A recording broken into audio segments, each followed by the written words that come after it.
Bonsoir à tous et chacun, et c'est l'heure de suivre votre émission bi-hebdomadaire, le rendez-vous pour en savoir plus sur le sujet qui défraye la chronique. Pour ces numéros, nous avons l'opportunité de recevoir et d'échanger en même temps avec le professeur Nguindou Kalala Joseph.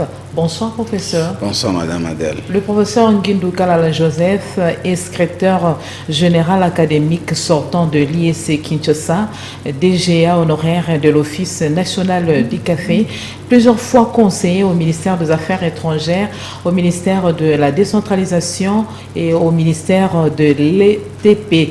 Consultant international, professeur de plusieurs universités de la Place et de Florence en Italie, président de plusieurs associations de la société civile. Avec lui, nous allons parler bien sûr de l'actualité. Professeur, de prime abord, qui trop embrasse mal étreint, beaucoup de responsabilités. Vous vous départagez comment? Bon, il faut savoir s'organiser, madame. C'est question d'organisation. Je suis manager de formation, donc je sais quand même m'organiser. Oui, donc, loin de dire qui trop embrasse mal étreint. Bon, ça dépend, hein. Ça dépend, madame.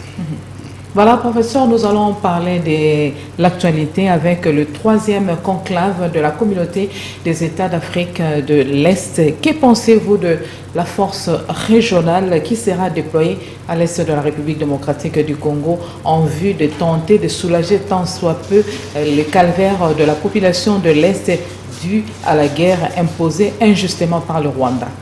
Bon, merci bien, madame. Depuis ma abord, je m'avais présenté mes condoléances à nos frères de l'Est qui ont perdu beaucoup d'entrées et surtout à nos forces armées, à nos vaillants combattants qui ont perdu beaucoup d'éléments. Que Dieu les aide et les accorde vraiment la grâce et surtout la miséricorde pour les âmes de ceux-là qui sont partis et qui se reposent en paix. En deuxième lieu, nous soutenons les forces armées. Nous sommes vraiment derrière eux pour pouvoir leur dire que voilà, vos frères et sœurs qui sont restés à Kinshasa et partout au Congo sont derrière vous, pour que vous nous rameniez la victoire et que le Congo reste indivisible. Maintenant, pour revenir à votre question, madame, je crois que c'est la diplomatie du chef de l'État qui est en train de faire ses pas et qui gagne pour la sécurité de notre pays. Nous avons un problème au sein de nos forces armées. C'est le problème de la discipline, c'est le problème de l'organisation et peut-être de l'équipement. Peut-être l'équipement n'est pas... Et de l'infiltration aussi. Bon, je voudrais peut-être parler de ces mots-là. Nous utilisons mal les mots infiltration. Infiltration, c'est-à-dire quelqu'un que vous ne connaissez pas, qui est arrivé la nuit, qui est arrivé comme les voleurs, qui s'infiltre dans vos troupes, dans vos rangs, et ainsi de suite. Mais ici, il ne s'agit pas de l'infiltration. Les fameux Rwandais qui sont entrés dans nos forces armées ont été amenés et sont venus au vu au-dessus de tout le monde. Tout ce qu'on a cité dans les réseaux sociaux, mais ils ont travaillé au Congo, on les connaît. L'RCD Goma est venu avec eux, les MLC de notre frère Jean-Pierre Mbemba les a amenés. Le général Mustafa qui vient de mourir tout à l'heure, il était de MLC. Donc il n'y a pas question d'infiltration. L'AFDEL les a amenés. Nous avons connu ici un chef d'état-major qui était au Rwanda. Avant de partir, il a laissé aussi autant. Donc tous les militaires, soi-disant rwandais, qui sont dans nos forces armées, ne sont pas des infiltrés. Sont des gens connus. On connaît leur numéro matricule, on connaît les ordonnances qui les nommaient, qui les mettaient, qui les envoyaient par-ci, par-là. Ils sont cités dans différentes provinces. Et sont des gens qui ne sont pas infiltrés, mais qui ont été amenés dans nos valises par nos frères. Roger Lumbala Naï, Ondekana Naï, Onosumba Naï, Djamba Yahamba, paix à son âme, les a eu. Donc ce ne sont pas des infiltrés. Nous devons cesser de dire le mot infiltré. Donc tous les belligérants, en quelque sorte, ont été soutenus par le Rwanda? Bien sûr, il y a eu le Rwanda qui était d'un côté, l'Ouganda de l'autre côté. Donc les belligérants n'étaient pas venus eux seuls. Ils ont amené dans leurs valises et les Rwandais et les Ougandais. Mais non et les Rwandais sont restés ici, voilà, ont travaillé dans nos forces armées, ils occupent même des postes très importants en province, comme ici à Kinshasa. Donc ce ne sont pas des infiltrés. Maintenant que le vin est déjà tiré, Oui. et s'inquiète plus au point plus d'un Congolais, qu'est-ce qu'il faut faire exactement pour pouvoir remédier à cette réalité qui dure plus de 20 ans déjà? Mais madame, je dois vous dire, 20 ans c'est trop peu. Je dois vous révéler une chose. Peut-être nous, Congolais, nous avons la mémoire courte. Pendant que je vivais encore en Europe, en Italie précisément, j'ai connu un de nos chargés de mission, disons, à l'ambassade de Rome, à Quirinal, un colonel de Bandundu qui était là-bas comme chargé à l'ambassade pour les missions militaires, donc un chargé militaire, un attaché militaire. En 1984, il va me révéler une chose. Il dit la guerre à l'Est a toujours existé depuis 1984. Peut-être nous, on ne sait pas, on n'était pas informés. Comme il n'y avait pas les réseaux sociaux, et les gens, Mobutu à son temps. Donc juste à quelques temps, quelques années de la fin du mandat du régime pas quelques Mobutu, années, puisque le régime Mobutu va prendre fin en 1996. Voilà. Mais je vous parle de 1984, je ne parle pas de 1994. Je parle de 1984. 8, donc 4. le régime de Mobutu est aussi pour beaucoup en ce qui concerne bien sûr, la présence de Rwandais ici bien en sûr, RDC. bien sûr. Il y avait déjà la guerre à l'Est en 1984. Ça, c'était un colonel attaché militaire à notre ambassade à Rome qui met les conflits à l'ambassade. Il me dit, écoutez, mon cher frère, la guerre de chez nous à l'Est, ça date. Là, il me l'a dit en 1987. Nous sommes avec lui à l'ambassade. Donc, ce n'est pas pour dire 20 ans. Non, ça fait déjà plus de 40 ans que nous avons cette guerre à l'Est. D'abord, c'était une guerre des terres. C'était une guerre des terres. C'est la guerre de l'espace. Donc, le Rwanda ne nous fait pas la guerre aujourd'hui. Le Rwanda nous fait la guerre depuis longtemps.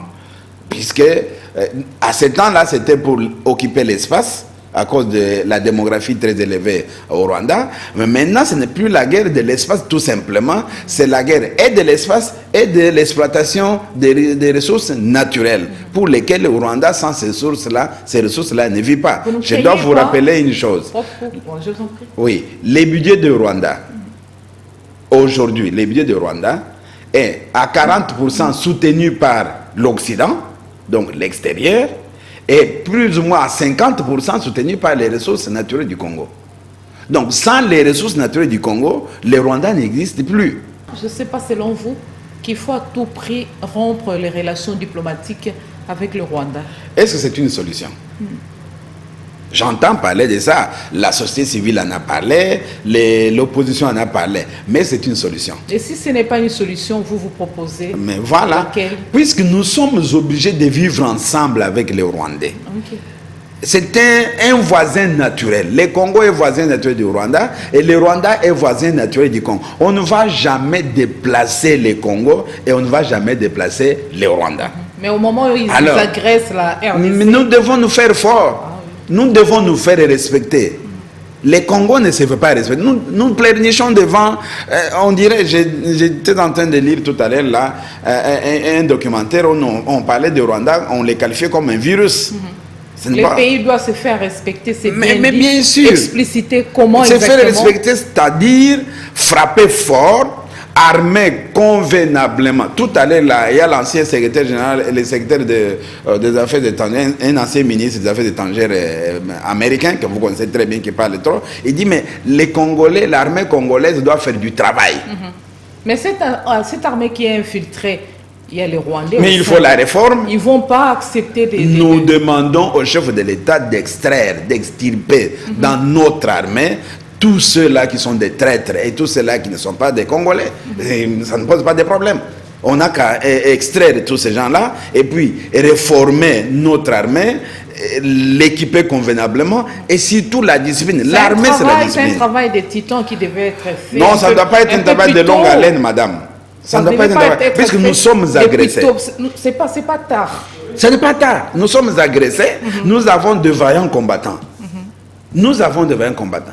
Enlever au poste de commandement ces traîtres Qu'il soit congolais ou qu'il soit rwandophone, il faut l'enlever. C'est le chef de l'État. Au moment où nous sommes en train d'enregistrer cette émission, vous savez que Bunagana est toujours entre le mains de ça me surprend. M23. Mais ça me surprend puisque depuis, je suis dans les différents groupes de réseaux sociaux, mais surtout ce sont les groupes de Sud Kivu et de Nord Kivu où je suis beaucoup branché, mais qui ont donné les informations selon quoi ces gens-là ont été chassés et ils ont fui, certains sont partis au Rwanda, d'autres en Ouganda. Mais quand j'apprends encore ce matin sur RFI et ce matin sur Radio Okapi et que c'est toujours dans les mains de Bunagana et que hier j'ai lu un communiqué de gouverneur militaire qui disait que ces gens sont encore là et qu'il ne faut pas payer interdiction d'importation et de passer par là. Mais ça m'a étonné. Ça m'a étonné. Puisque, madame, je vais vous donner maintenant en termes de chiffres. Je vous en prie. Je suis un économiste de formation. Le Rwanda, c'est 12 millions de personnes. Le Congo, c'est plus de 90 millions de personnes. Le Rwanda, c'est 33 000 militaires, effectifs militaires. C'est 33 000 militaires. Le Congo, c'est 161 000 militaires, mais on peut arriver jusqu'à 250 000. Le Rwanda, c'est 4 milliards de budget. Le Congo, c'est 10 milliards de budget. Mais écoutez, madame, vous avez tous ces chiffres-là. Entre 12 millions et 90 millions, entre 33 000 effectifs de l'armée et 250 000 effectifs de l'armée, quelle est l'armée la plus forte? Quelle est l'armée qui peut vraiment écraser l'autre? Et quel est le peuple qui peut écraser l'autre? Je n'en disconviens pas, mais à tout prix, il faut professionnaliser et motiver cette armée. Mais exactement, exactement. Mais la motivation n'est pas seulement en termes d'argent. Puisque nous, ici, nous parlons trop de l'argent. Mais si vous savez combien d'argent disparaît dans les poches des gens, même dans les poches de l'armée elle-même. Il y a un document, je crois, pour équiper ou bien pour soutenir l'armée. Une affaire, je ne sais pas, de 33 millions de dollars ont été décaissés. Mais combien sont arrivés à l'Est? Moins de 20 millions de dollars. Les restes sont partis où? Donc, il y a déjà problème d'hommes au niveau de l'armée. Même si on mettait beaucoup d'argent, même si on professionnalisait comme on veut. Puisque nous avons l'école militaire ici, nous avons l'EFO à Kananga. Est-ce que vous vous imaginez que tous les pays voisins là, le Burundi lui-même, son armée a été formée à Kinshasa, les Tchad, les Togo, leurs armées ont été formées au Congo, à Kananga, à Kotakoli. Et pourquoi la nôtre non? Donc nous avons des hommes qui sont aguerris, qui peuvent bien faire la guerre, mais la motivation n'est pas seulement en termes d'argent. La motivation... Mbunza Mabé était aguerri, voilà. Il a fini comment? Mandala également a fini comment? Donc les problèmes aussi c'est entre Congolais d'abord. Mais c'est ce que je vous ai dit au début, maman. Il y a des traîtres congolais qui sont au sein de l'armée qu'on doit extirper. Au-delà des traîtres rwandophones qui sont au sein de l'armée qu'on doit carrément expulsés de l'armée, mais c'est les nôtres qui doivent être aussi expulsés. Et faire un travail maintenant de patriotisme et de nationalisme. L'armée doit être patriotique. Ça ne sera pas du tic-au-tac maintenant là? Mais il y en a déjà. Ok. Il y en a déjà. C'est question de vous rappeler cela, les conforter, les remettre ensemble, leur donner une pédagogie. Il y a des stratégies militaires. Je donne le cours de management et de stratégie. Il y a des stratégies militaires qu'en moins d'un temps, moins de 2 mois, on peut rassembler nos troupes, leur donner des stratégies, les motiver en termes non seulement d'argent. Il y a en termes aussi de promotion. Demandons qui sont les commandants des troupes à l'Est. Tout le monde les lit. On a parlé des commandants Chirimwami, que les gens demandent aussi de l'enlever, qu'il serait un traître. Donc, ces questions, madame, nous avons le chef de l'État qui est le commandant suprême. Il doit comprendre que l'armée ne fonctionne pas convenablement et que les hommes qui sont au commandement de l'armée au niveau de Bunagana, au niveau de Nord Kivu, au niveau de Rutshuru, ces hommes-là sont des traîtres et qu'il faut les remplacer. Les gens du Nord qui vous demandent toujours que ceux qui sont ici, il faut les remplacer. Ça fait longtemps qu'ils sont là. Pourquoi les rwandophones qui sont à l'Est ne veulent pas quitter l'Est? Les soi-disant M23, les terroristes, il faut les appeler par leur nom, puisque les gouvernements les a appelés ici. Il faut les appeler. Quand vous appelez M23, M23 n'existe pas. C'est CNDP. Est-ce que vous avez vu déjà M23 comme tel? C'est le CNDP qui s'est transformé en M23. Mais CNDP venait d'où? Vous avez oublié l'histoire. Les CNDP venaient d'où? Voilà, mais professeur, la République démocratique du Congo, la RDC, a montré avec de preuves à l'appui l'agression de son territoire par le Rwanda qui occupe Bunagana. Mais le pays de l'EAC vont fournir le contingent pour être déployé, particulièrement leur quartier général, c'est Goma. Vous trouvez que ça va résoudre le problème ou ça va encore, cette présence va encore fragiliser les FARDC? Non, je ne crois pas que ça peut se fragiliser les FARDC. Madame, l'Ukraine, aujourd'hui, au sein de l'Ukraine, il y a des mercenaires qui viennent de partout. Au sein de l'armée ukrainienne, il y a l'OTAN qui est présente. Est-ce que l'armée ukrainienne est fragilisée? Non. C'est renforcer notre armée en termes de troupes et en termes de stratégie. Et en termes d'expérience et d'expertise. Donc, je ne vois pas en quoi, comme l'opposition en parle, comme les autres en parlent, en quoi la venue de ces troupes-là vont fragiliser notre armée. Non, c'est le contraire. Ça va renforcer notre armée. Et surtout que chaque État doit prendre en charge ces soldats qui composent la dite force. Oui, mais ils sont sous commandement de la RDC et du Kenya. Ils vont travailler sous commandement de la RDC et du Kenya. Ce qui veut dire que nous avons la même mise sur eux et les Kenyans vont nous épauler en cela, ainsi de suite. J'ai entendu parler que chaque pays a ses troupes. Mais quand vous venez dire même que le Sud-Soudan a ses troupes, mais les Mbororo ne sont pas des troupes armées officiellement. Les Mbororo ce sont des rebelles en Ouganda. Comment l'Ouganda... Non, ce ne sont pas des rebelles de l'Ouganda, ce sont des pasteurs, des éleveurs qui viennent du Sud-Soudan, des Soudans, voire même de l'Érythrée et du Tchad. Tous ces pays... Et ils ne sont pas de l'armée officielle. Oui. Sont des éleveurs. Et quand un éleveur part, là où il part, il ne sait jamais, chacun d'entre eux, il est armé. C'est ce qui est arrivé, mais ça fait plus de 20 ans. Non, mais professeur, il y a tous ces pays-là dont on essaie d'étendre la main, qui sont butés aussi à leurs problèmes. Ils sont aussi menacés par des rebelles venant de part et d'autre. À quoi bon de recourir à cette force militaire qui sera constituée, dont la médiation est assurée par le Kenya? Ça, c'est la discrétion des chefs d'État. Si les chefs de l'État de ces 6 pays ont décidé ainsi, nous n'avons pas à dire le contraire. Qui est commandant suprême des troupes? Ce sont les chefs d'État. Si les homologues de notre chef de l'État ont décidé de lui porter une main forte, mais c'est à nous aussi d'apprécier ça. C'est-à-dire, sa diplomatie a gagné. Ils ont leurs problèmes. Mouzé Kabila est venu avec les Kadogo, entre autres, il y avait des Rwandais. Où nous en sommes maintenant? Très bien, une très bonne question. Mouzé Kabila est venu avec les Kadogo, entre autres, les Rwandais et les Ougandais, n'oubliez pas.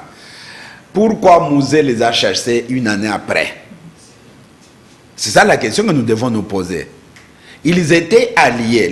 Mouzé lui-même répond à cette question. Il dit, nous étions alliés, nous avions des objectifs communs. Mais du moment où chacun commençait à avoir d'autres objectifs, à tuer les Congolais, à piller les richesses du Congolais, à piller les voitures, à prendre les femmes, les violer, ainsi de suite, je ne pouvais pas accepter que mon peuple soit maltraité et que mon peuple soit esclavagisé.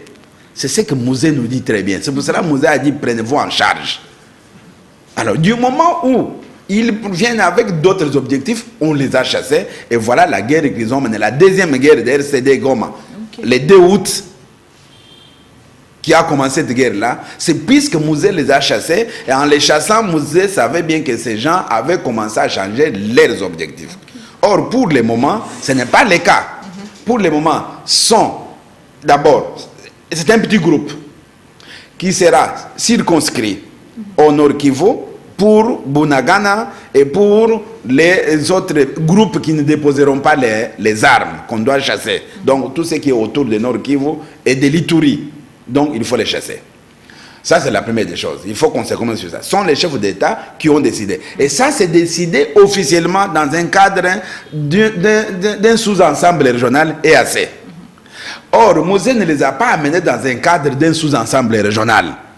Mosè, c'était les accords privés et il n'était même pas encore chef de l'État. Quand ils vont goûter au miel de la République démocratique du Congo, son sol et son sous-sol, vous pensez qu'ils ne vont pas changer d'avis? Très bien, une très bonne question. Ce que nous devons demander au chef de l'État, c'est de savoir quel est le délai.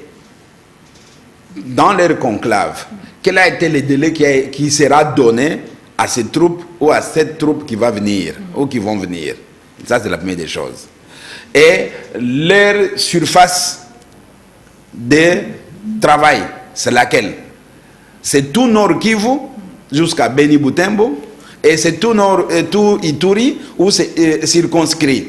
Donc ça, c'est les chefs de l'État qui devront nous dire ça. Mais entre-temps, ce sont les états-majors.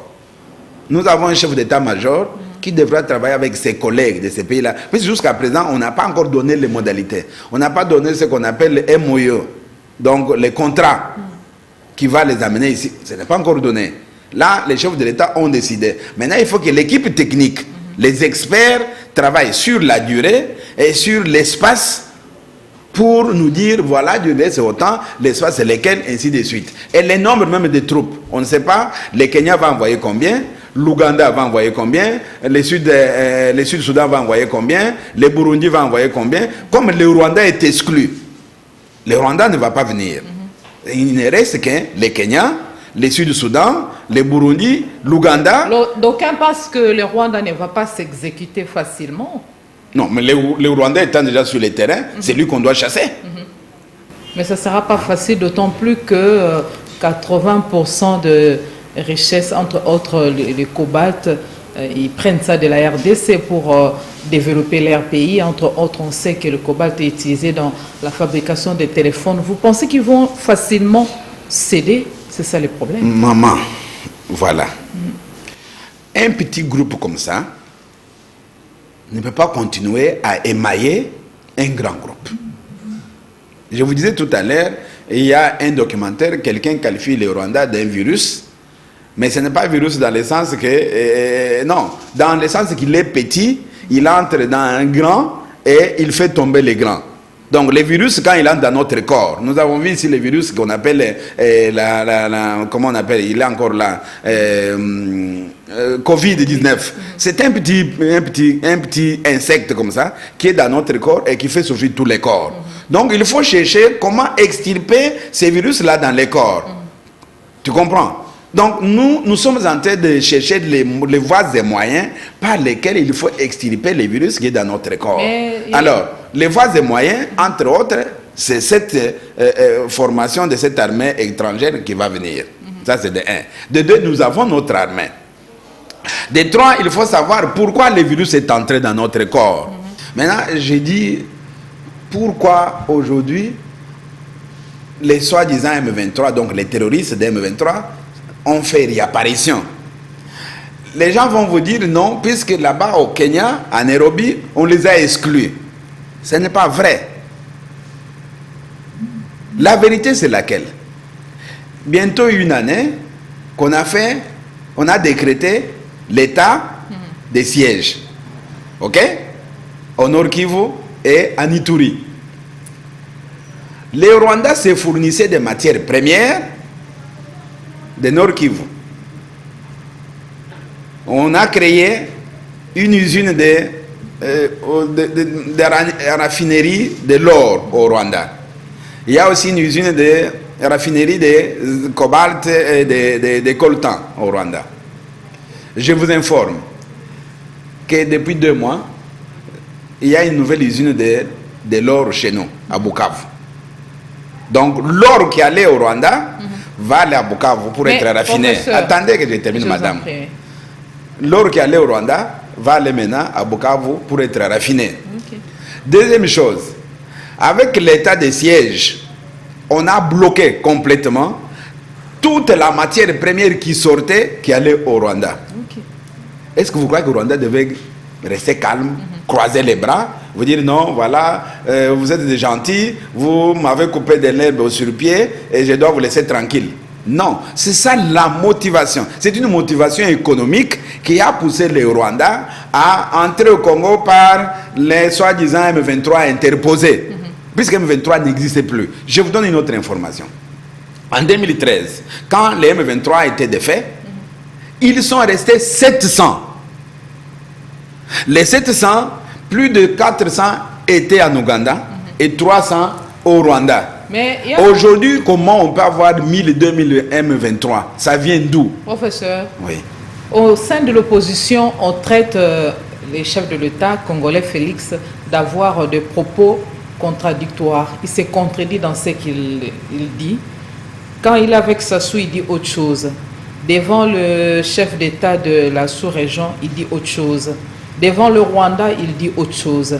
On ne comprend pas exactement comment est-ce qu'il est en train de fonctionner. Il ne donne pas position, il ne donne pas l'air d'un chef de l'État qui tient à tout prix que la paix puisse regagner en République démocratique du Congo. Il ne donne pas tort totalement au Rwandais lorsqu'il est en face de Kagame, par exemple. Madame, pourriez-vous me donner les propos que notre chef de l'État a tenus devant le président Denis Sassou Nguesso? Lesquels? Donnez-moi les propos. Par exemple, il a affirmé que c'est le Rwanda qui agresse la République démocratique du Congo. Très bien. Qui est le premier à avoir désigné au Rwanda comme agresseur? Qui est le premier à avoir désigné au Rwanda comme agresseur? Qui? C'est Félix? Alors comment vous dites qu'il a des propos contradictoires? L'opposition trouve que les chefs de l'État est en quelque sorte incapable de tenir, de faire face devant Kagame ou le reste des pays de la sous-région. Madame, nous, la population, nous ne devons pas tenir compte de ça. L'opposition fait son travail. L'opposition veut démontrer qu'il y a des failles dans l'opéra de notre chef de l'État. Mais elle le fait mal. Et de certains accords qui ne devaient pas signer. Mais attendez, madame, elle le fait mal.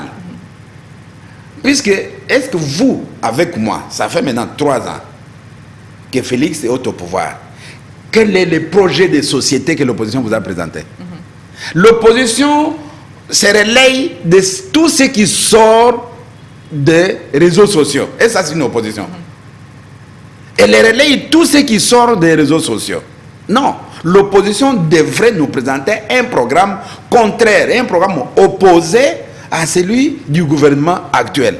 Nous ne l'avons jamais vu.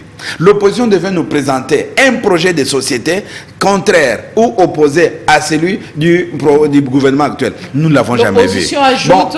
Professeur, l'opposition ajoute que le chef de l'État est prêt à poser sa signature dans différentes rencontres ou dans différentes rencontres en guise de trouver la paix à l'est de la RDC, alors que ce sont des rencontres fantaisistes, ce sont des rencontres semblant en quelque sorte, mais lui il pose sa signature partout, madame, sans mesurer les pour ou les contre dans l'optique d'épargner la population de la RDC. S'il vous plaît, madame, nous devons faire comprendre à la population qui nous écoute les choses, comment elles marchent. D'abord, moi je ne suis pas de la présidence, je ne suis pas conseiller du président de la République, mais je suis quand même un analyste, je suis quand même un professeur, je suis quand même un intellectuel, je vois les choses comment elles se déroulent. Surtout pour ce qui concerne le pays de l'EAC, qui vont fournir les contingents qui seront déployés à l'est de la RDC. Attendez, madame, non, vous me posez... L'opposition pense que les chefs de l'État devaient fustiger cette réalité, parce que ça va aboutir à rien.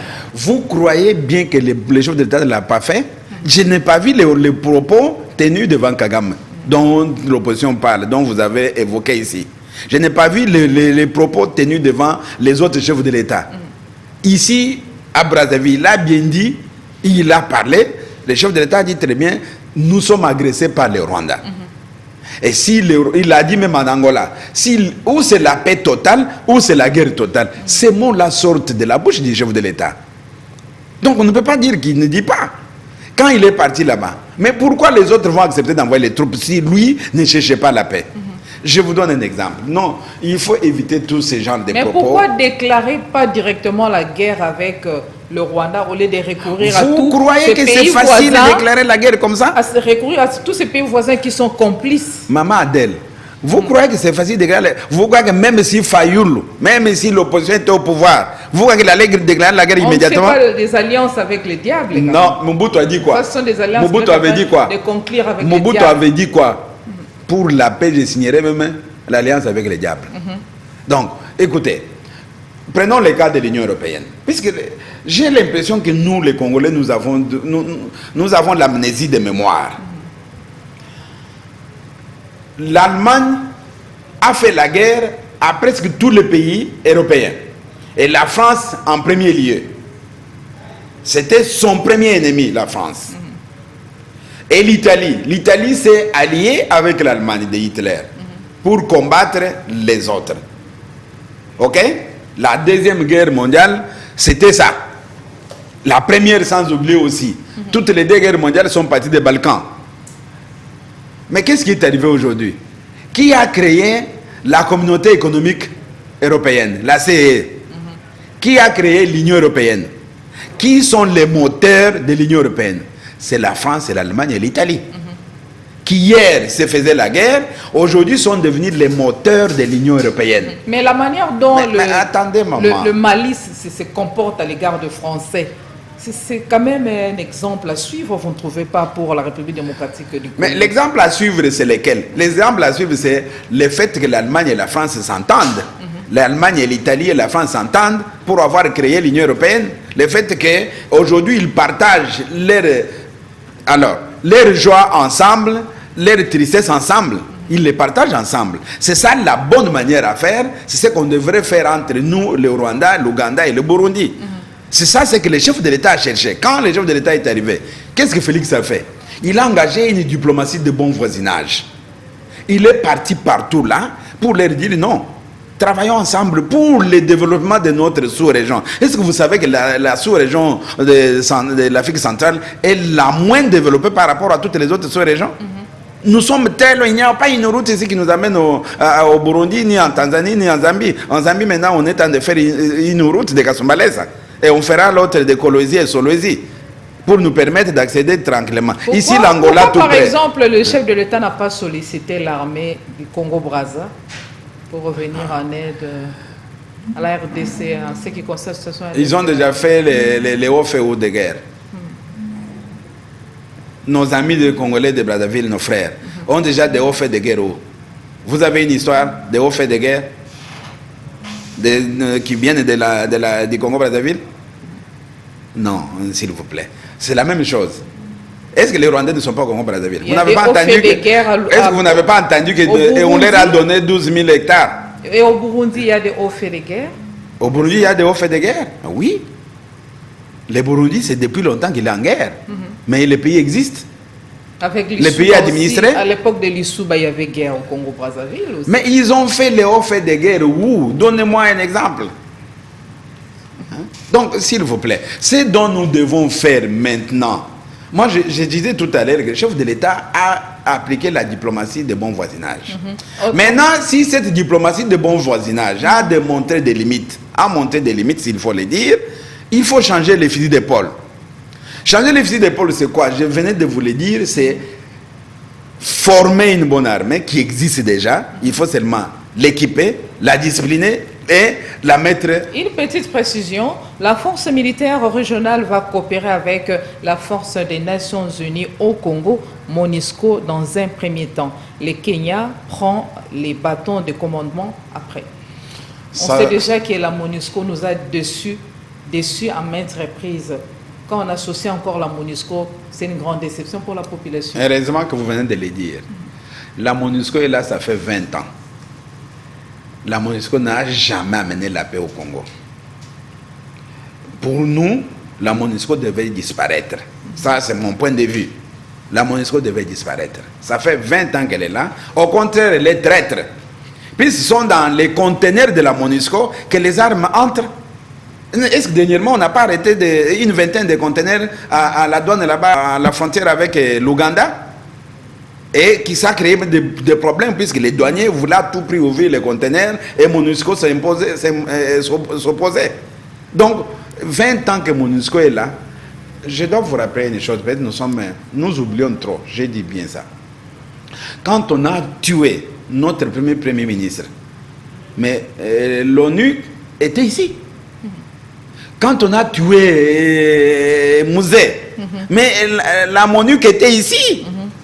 Est-ce que nous devons avoir confiance toujours à cette force de l'ONU qui ne nous a jamais rendu de service? Voilà, parce que vous parlez du Premier ministre Lumumba, il y a une question que le chef de l'État s'est posée. Quelle serait la République démocratique du Congo si on n'avait pas tué Lumumba, le premier ministre du pays? Bon, je ne suis pas prophète pour savoir ce qui serait advenu après. Donc, je n'ai pas de réponse à vous donner sur ça, puisque Lumumba avait une vision tout à fait contraire à celle que nous avons aujourd'hui. Voilà, parlons de lui, parce qu'on parle déjà de lui, la relique de Lumumba au pays pour les hommages dignes de son nom. N'est-ce pas un moment émouvant de l'histoire de notre pays? Oui, c'était un moment émouvant, madame. 61 ans après, on vous amène. Bon, il y a déjà beaucoup de questions sur ça. Est-ce que je ne vais pas jeter de l'huile sur le fait? Est-ce que la dent qu'on a amenée réellement, c'est la dent de notre premier ministre? Bon, je ne vais pas jeter de l'huile sur le fait, mais nous devons d'abord nous réunir autour de cette dépouille-là pour pleurer notre premier ministre. Tous qui n'étaient même pas nés, aujourd'hui vont savoir que Lumumba a été tué. Donc, nous l'enterrons pour la deuxième fois. Nous les pleurons pour la première fois. Donc, nous tous, nous devons nous réunir derrière les chefs de l'État qui, je vous dis, madame, Fachi ou Félix est en train de faire des choses que beaucoup n'avaient pas fait. Nous devons les comprendre, nous devons les soutenir, nous devons l'appuyer. Voilà. Est-ce que vous savez que du temps, aujourd'hui, on a parlé des puits mortels aussi des chefs de l'État Mobutu. Et le reste, c'est parce que Lumumba n'était pas seul. Lumumba n'était pas seul, l'État avec Poyo et qui encore, ils étaient à 3. Hein? Bon, Okito et Mpoyo. Donc, qu'on doit ramener, on n'a pas vu les records. Là, les Belges ne disent absolument rien. Nous devons aussi exiger ça. Nous devons exiger que les corps des amis de Lumumba, leur famille doivent faire aussi leur matanga. Frustrées, elles sont frustrées puisqu'ils ont déjà réclamé. Ils ont déjà réclamé, madame. Donc, c'est-à-dire le combat n'est pas encore terminé. Lumumba lui-même l'avait dit. Hein? Le combat n'est pas encore terminé. Vous croyez à la tenue des élections en 2023, à l'allure où vont les choses? Jusqu'à présent, la CENI n'a pas dit le contraire, le gouvernement n'a pas dit le contraire. Vous croyez personnellement? La CENI n'a pas dit le contraire et le gouvernement n'a pas dit aussi le contraire. Voilà. Donc, je ne peux que m'en tenir à ce que les institutions habilitées nous disent. Professeur Dieudonné Kamuleta Badibanga, élu nouveau président de la Cour constitutionnelle. Comment est-ce que vous avez appris la nouvelle? Je l'ai appris comme tout le monde sur les réseaux sociaux. Et les soirs, sur la RTNC. Donc, je crois le Top Congo ce matin aussi a parlé de ça. C'est un bon choix? Je crois. Je n'ai pas d'éléments pour apprécier ou désapprécier, mais je prends en compte ce que ce sont ses pairs qui l'ont élu. Moi, je ne suis pas magistrat.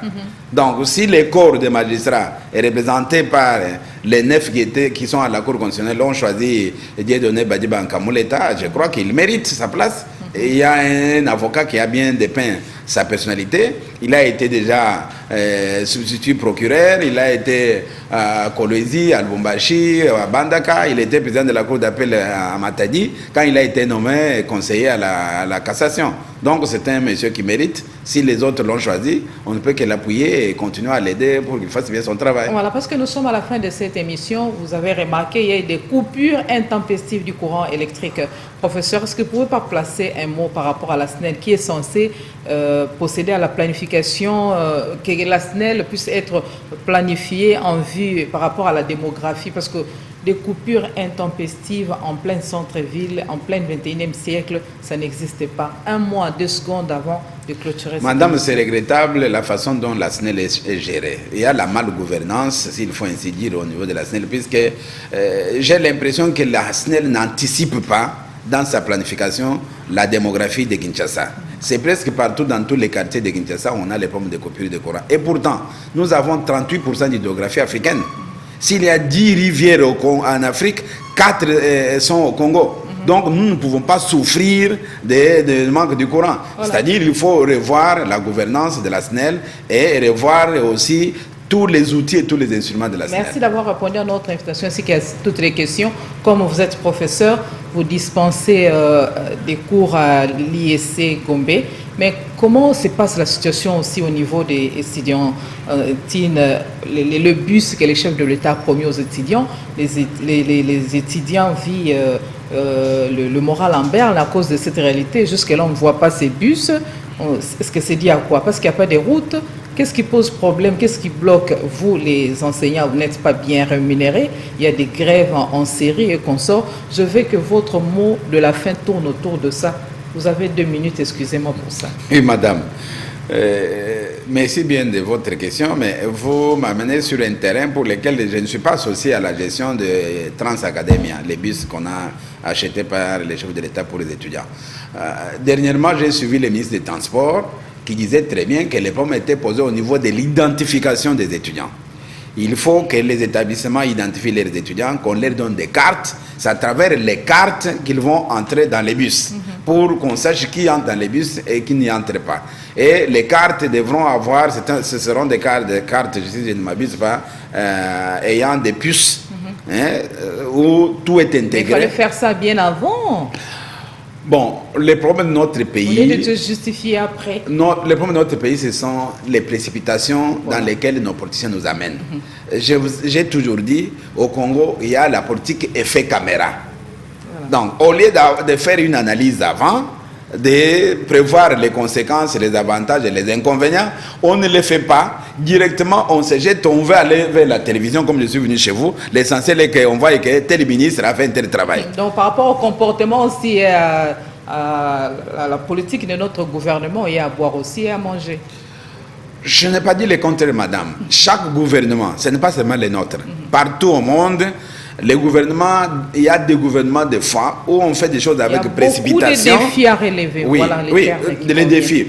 Un pays comme la RDC, vous savez là où l'actuel gouvernement l'a pris, où les chefs de l'État actuel l'a pris. Donc, tout est prioritaire dans ces pays. Maintenant, dans les prioritaires, il faut chercher les urgences. Et à partir des urgences, c'est travailler. Donc, ce que je peux vous dire, moi, est qu'il y a un problème d'abord d'identification des étudiants, il y a un problème des cartes qu'on n'a pas encore livrées, et il y a un problème, vous avez souligné les problèmes des enseignants qui sont mal payés.